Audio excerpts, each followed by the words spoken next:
meron akong mga times na nakikita ko na tough talaga siya. Oh. Kapag ka nag-aaway kami, may mga ganong moments siya na medyo natatakot ako. Kasi malaki din yung mata niya, di ba? Tapos parang, yan na, medyo tiklop ako. Ganun. Paano siya nagagalit, Boss G?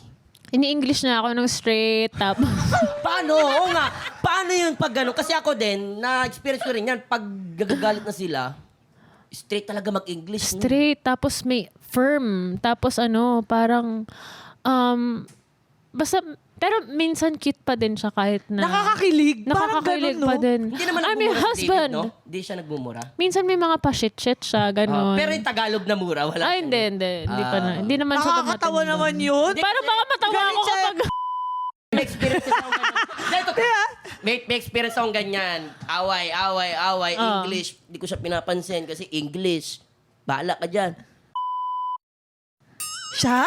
Sabi niya, Sabi ko, ang cute na, no?